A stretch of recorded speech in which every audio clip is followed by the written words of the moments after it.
While the world is sleeping, some people are quietly working on their dreams. Today, I choose to be one of them. So, today I woke up at 4 am and honestly, it was not easy at all.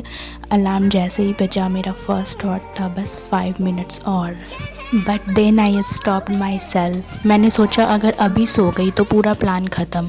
So with sleepy eyes and low energy I force myself to get out of bed. तो मैंने जल्दी से light on किया कि मेरा नींद भाग जाए.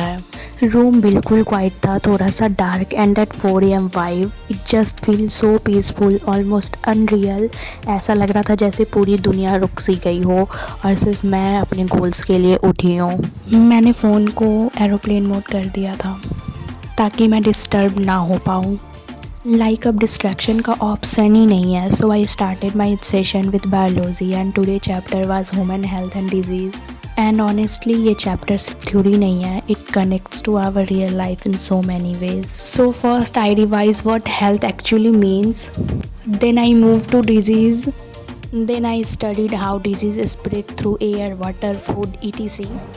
After that I studied about AIDS and cancer. While doing all this मैं notes बना रही थी, important points highlight कर रही थी and trying to actually understand everything. And here something real, मैंने केमिस्ट्री भी पढ़ा but I didn't record it. कभी कभी सब कुछ रिकॉर्ड करना पॉसिबल नहीं होता क्योंकि साथ में पढ़ाई मैनेज करना मुश्किल हो जाता है. बट दैट डजंट मीन काम नहीं हो रहा है. So in chemistry I studied periodic properties and honestly ये टॉपिक थोड़ा कॉन्सेप्चुअल है but once you understand it becomes really interesting. I revise atomic radius, electronegativity, मतलब यही सब मैंने रिवाइज़ किया. इवन तो मैंने इस पार्ट को रिकॉर्ड नहीं किया बट ऑनेस्टली ये भी उतना ही इम्पॉर्टेंट है because at the end result depend on what you study, not what you show. Now comes the real struggle. यहाँ पे लगभग 5 बजने वाले थे एंड मुझे बहुत ज़्यादा नींद आने लगी थी क्योंकि आज का मौसम बहुत अच्छा था. तो फिर मैं चली गई कॉफ़ी बनाने. फिर मैंने कॉफ़ी पिया, देन मैंने फिर से अपना पढ़ाई स्टार्ट किया. एंड मैं ना पढ़ते टाइम एक रफ़ लेके बैठती हूँ ताकि मैं वहाँ पे रफ़ करते रहूँ. एंड फिर मैंने रफ़ किया, फिर मैंने सबको याद करने का ट्राई किया. मैंने सोचा सबको याद भी कर लेती, तो मैं यहाँ पर सबको बोल बोल के याद किए जा रही थी.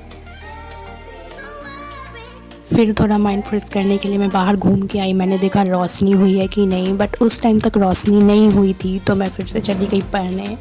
एंड वही मैंने सबको रिवाइज़ किया, मैंने सबको याद किया. एंड मैं 6 बजने का वेट कर रही थी क्योंकि इतना शांति मुझे अजीब सा लग रहा था, पता नहीं क्यों. एंड देन स्लोली सनराइज़ होने लगा था. डैट सॉफ्ट सनलाइट, बर्ड्स की आवाज़ और वो काम environment, it feel so peaceful. उस मोमेंट पे रियलाइज़ हुआ कि waking up early is not just about studying, it's about a feeling this peace. By the end of my session I felt really proud, not just because मैंने chapter complete किए but because मैंने अपने आप को prove किया कि I can stay consistent. So if you are watching this and thinking ये मुझसे नहीं हो पाएगा, just try it once. Perfect होने की ज़रूरत नहीं है, जस्ट स्टार्ट.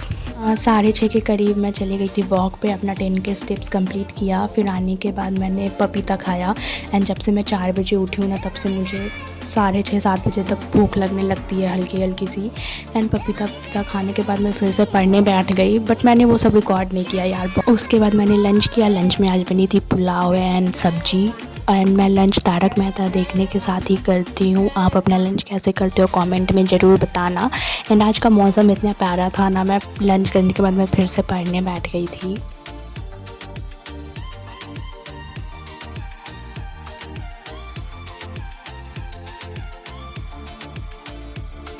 एंड शाम में इतना अच्छा हवा चल रहा था, मैं छत पे गई, मैंने थोड़ा माइंड फ्रेश किया 1 घंटे. फिर मैं रात में आई, मतलब रात में क्या 7 बजे मैं फिर से पढ़ने बैठ गई थी. थोड़ा शाम में बाहर टहल वहल के माइंड एकदम फ्रेश हो गया. तो फिर आज मैं दूसरा चैप्टर पढ़ रही हूँ, केमिस्ट्री का ही नेक्स्ट चैप्टर. तो मिलते हैं अगले वीडियो में, तब तक के लिए बाय.